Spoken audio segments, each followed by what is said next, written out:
नमस्कार। आज का वीडियो उन विद्यार्थियों के लिए है जो हिंदी को यूपीएससी की परीक्षा में वैकल्पिक विषय के रूप में चुनना चाहते हैं। इस वीडियो में हम हिंदी के पाठ्यक्रम और पेपर स्टाइल को देखेंगे। यह वीडियो हिंदी में यूजीसी नेट या प्राध्यापक पद की परीक्षा देने वाले परीक्षार्थियों के लिए भी उपयोगी होगा, ऐसी मुझे उम्मीद है। हिंदी के विद्यार्थी इस बात से तो परिचित होंगे ही कि हिंदी विषय की हर परीक्षा हिंदी भाषा का इतिहास, हिंदी साहित्य का इतिहास और काव्य शास्त्र या आलोचना पर ही आधारित होती है।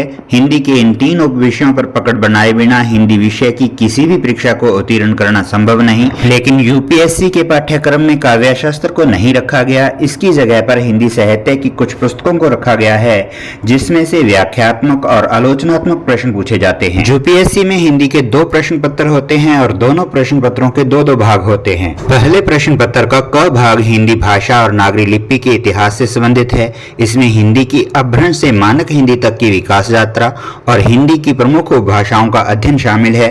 स्वतंत्रता संग्राम के दौरान हिंदी राजभाषा के रूप में हिंदी का चयन और हिंदी की व्याकरणिक संरचना आदि बिंदुओं को शामिल किया गया है। प्रश्न पत्र 1 के खंड ख में हिंदी साहित्य के इतिहास को रखा गया है। इसके आगे 6 उपभाग हैं। पहले उपभाग में हिंदी साहित्य की प्रामाणिकता, दूसरे उपभाग में आदिकाल से आधुनिक काल तक के पद्य साहित्य के इतिहास को शामिल किया गया है। तीसरे उपभाग में हिंदी कथा साहित्य का इतिहास, चौथे उपभाग में नाटक और रंगमंच का इतिहास, पांचवें उपभाग में आलोचना का इतिहास तथा छठे उपभाग में हिंदी की अन्य गद्य विधाओं के इतिहास को रखा गया है। प्रश्न पत्र 2 के क भाग में पद्य साहित्य में कबीर, सूरदास, तुलसीदास, जायसी, बिहारी, मैथिली शरण गुप्त, जयशंकर प्रसाद, सूर्यकांत त्रिपाठी निराला, रामधारी सिंह दिनकर, अज्ञेय, मुक्तिबोध और नागार्जुन की निर्धारित रचनाएं शामिल की गई हैं। प्रश्न पत्र 2 के ख भाग में गद्य साहित्य की पुस्तकें हैं, जिनमें भारतेंदु हरिश्चंद्र और मोहन राकेश का एक नाटक, आचार्य रामचंद्र शुक्ल का निबंध संग्रह,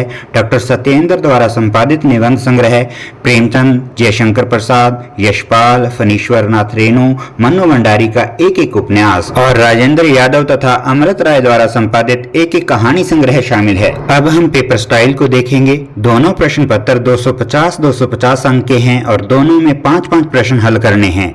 पाठ्यक्रम के अनुसार प्रश्न पत्र 2 भागों में विभक्त होगा। दोनों भागों में 4-4 प्रश्न पूछे जाएंगे और दोनों भागों का प्रथम प्रश्न अनिवार्य होगा। शेष 3 प्रश्नों में से किसी एक भाग से 1 प्रश्न और दूसरे भाग से 2 प्रश्न करने होंगे। सभी प्रश्न आगे उप प्रश्नों में बंटे होंगे। अनिवार्य प्रश्न में 10-10 अंक के 5 उप प्रश्न होंगे, तो अन्य प्रश्नों में एक 20 अंक का और 2 10-10 अंक के प्रश्न होंगे। इस प्रकार परीक्षार्थी को एक प्रश्न पत्र में कुल 19 उप प्रश्न करने होंगे, जिसके लिए समय प्रबंधन महत्वपूर्ण बिंदु साबित होता है। दूसरे प्रश्न पत्र के अनिवार्य प्रश्न में परीक्षार्थियों को भाग क में 5 पद्यांशों और भाग ख में 5 गद्यांशों की सप्रसंग व्याख्या करनी होती है, जो निर्धारित पुस्तकों से पूछी जाती है। शेष प्रश्न आलोचनात्मक होते हैं। उम्मीद करता हूँ आपको यह जानकारी उपयोगी लगी होगी। धन्यवाद।